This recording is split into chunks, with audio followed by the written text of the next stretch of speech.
आप देख रहे हैं सत्यहिंदी.com। एक नजर अब तक की सुर्खियों पर। जनसुराज के संस्थापक प्रशांत किशोर पीपीएससी की 70वीं प्रारंभिक परीक्षा को रद्द करने की मांग को लेकर पटना के गांधी मैदान में आमरण अनशन पर बैठे हैं। इस बीच पत्रकारों से बात करते हुए प्रशांत किशोर ने कहा कि जिसे पिछले 20 साल से लोगों की बात नहीं सुनने की आदत है, वे 4 दिन में लोगों के सामने कैसे झुकेंगे। जब तक बिहार की जनता नहीं जागेगी तब तक कोई सुधार नहीं होगा। इन लोगों को समझना होगा कि जनता की ताकत से बड़ी ताकत कोई नहीं होती और यह तभी होगा जब लोग जागेंगे और अपने बच्चों के बेहतर भविष्य के लिए आगे आएंगे। लोगों को धर्म, जाति और 5 किलो अनाज से परे सोचना शुरू करना होगा और अपने बच्चों के बेहतर भविष्य के बारे में सोचना होगा। कांग्रेस नेता राहुल गांधी ने शनिवार को कहा कि गुणवत्तापूर्ण शिक्षा निजीकरण और वित्तीय प्रोत्साहनों के जरिए हासिल नहीं की जा सकती। उन्होंने शिक्षा पर अधिक खर्च करने और सार्वजनिक संस्थानों को मजबूत करने के महत्व को रेखांकित किया। दरअसल कुछ समय पहले आईआईटी मद्रास के छात्रों के साथ बातचीत में लोकसभा में विपक्ष के नेता ने कई मुद्दों पर बात की, जिसमें शिक्षा प्रणाली में सुधार के लिए वे क्या बदलाव करना चाहते हैं, यह भी शामिल है। राहुल गांधी ने कहा कि मेरा मानना है कि अपने लोगों को गुणवत्तापूर्ण शिक्षा की गारंटी देना किसी भी सरकार की सबसे बड़ी जिम्मेदारी है। इससे निजीकरण और वित्तीय प्रोत्साहनों के जरिए हासिल नहीं किया जा सकता। आईआईटी मद्रास के दौरे पर पहुंचे राहुल गांधी से इस दौरान छात्रों ने पूछा कि कांग्रेस और बीजेपी अपने काम करने के तरीके के मामले में कैसे अलग हैं। इसके जवाब में राहुल गांधी ने कहा कि कांग्रेस और यूपीए आमतौर पर मानते हैं कि संसाधनों को और अधिक निष्पक्ष तरीके से बांटना चाहिए और विकास व्यापक और समावेशी होना चाहिए। उन्होंने कहा कि बीजेपी विकास पर अधिक आक्रामक है। वे आर्थिक दृष्टि से ट्रिपल डाउन में विश्वास करते हैं।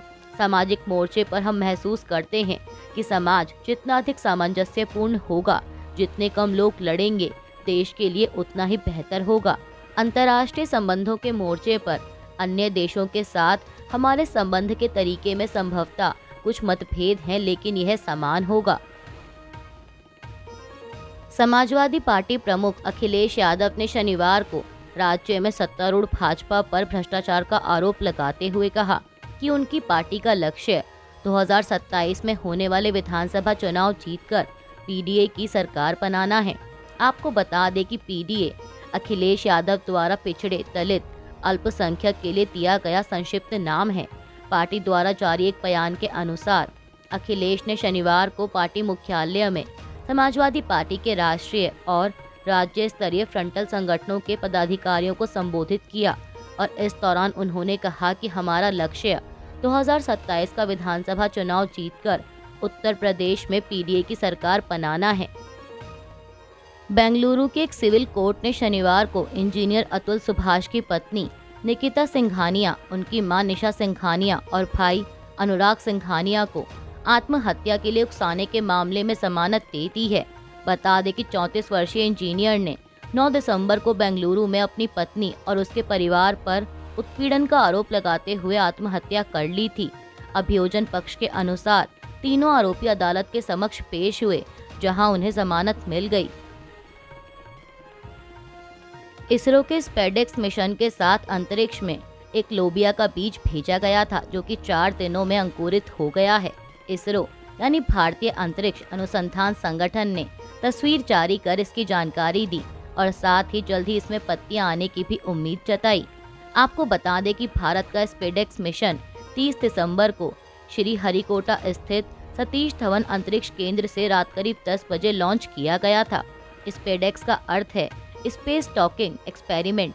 इस स्पेडेक्स मिशन का मकसद अंतरिक्ष यानों को डॉक और अनडॉक करने के लिए आवश्यक तकनीक को विकसित करना और प्रदर्शित करना है।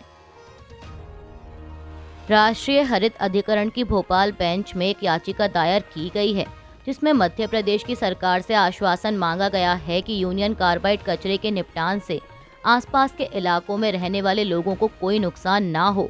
याचिका में हरित अधिकरण से राज्य के मुख्य सचिव को निर्देश देने का आग्रह किया गया है कि वे शपथ पर यह घोषणा करें कि धार जिले के पीथमपुर में लोगों की सुरक्षा सुनिश्चित की जाए। जहां कार्बाइड कचरे को निपटान के लिए ले जाया गया है। जबलपुर स्थित एक सामाजिक संगठन द्वारा दायर याचिका में धार के अधिकारियों को यह भी निर्देश देने की मांग की गई है कि वे शपथ पर यह प्रस्तुत करें कि कार्बाइड कचरे के निपटान से इलाके के निवासियों को कोई नुकसान नहीं होगा। भारत ने रविवार को 5वें और अंतिम टेस्ट के तीसरे दिन ऑस्ट्रेलिया से 6 विकेट से हारकर 10 साल बाद बॉर्डर गावस्कर ट्रॉफी गंवा दी है। भारत ने ऑस्ट्रेलिया को 165 रनों का लक्ष्य दिया था, जिसे ऑस्ट्रेलिया ने 27 ओवरों में ही हासिल कर लिया और इसी के साथ भारत ने 5 मैचों की सीरीज 1-3 से गंवा दी। दौरे पर उनकी एकमात्र जीत पर्थ में पहले टेस्ट में मिली थी। अमेरिकी विदेश विभाग ने इसराइल को $8 अरब के हथियार देने की योजना के बारे में कांग्रेस को सूचित किया है। एक अमेरिकी अधिकारी ने मीडिया से इसकी पुष्टि की। आपको बता दें कि हथियारों की खेप भेजने के लिए हाउस और सीनेट कमेटियों से मंजूरी की जरूरत है। यह फैसला राष्ट्रपति जो बाइडेन के पद छोड़ने से 2 हफ्ते पहले लिया गया। गौरतलब है कि गजा में बेहिसाब नागरिकों की मौतों के कारण इसराइल को अमेरिकी सैन्य मदद रोके जाने की मांग होती रही है, लेकिन वॉशिंगटन ने इन मांगों को खारिज किया है। पिछले साल अगस्त में अमेरिका ने इसराइल को $20 अरब के लड़ाकू विमानों और अन्य सैन्य सामान बेचने की मंजूरी दी थी। एक अमेरिकी अधिकारी ने बताया कि हथियारों की इस ताज़ा खेप में हवा से हवा में मार करने वाली मिसाइलें, हेलफायर मिसाइलें, तोप के गोले और बम शामिल हैं। ईरान से लगी सीमा के पास पाकिस्तान के बलूचिस्तान में एक बस पर हुए हमले में 4 लोगों की मौत हो गई, जबकि कई अन्य घायल हुए हैं। मीडिया रिपोर्ट्स के मुताबिक बलूचिस्तान सरकार के प्रवक्ता शाहिद रंद ने इस मामले की पुष्टि करते हुए कहा कि हमले में क्राइम विंग के एसएसपी ज़ुहैब मोहसिन भी घायल हुए हैं। वहीं जिला पुलिस अधिकारी ने बताया कि यह एक आत्मघाती हमला था। इस बीच बलोच लिबरेशन आर्मी ने पत्रकारों को भेजे संदेश में इस आत्मघाती हमले की जिम्मेदारी ली है। बीएलए ने दावा किया कि उन्होंने पाकिस्तानी सेना के काफिले को निशाना बनाया था।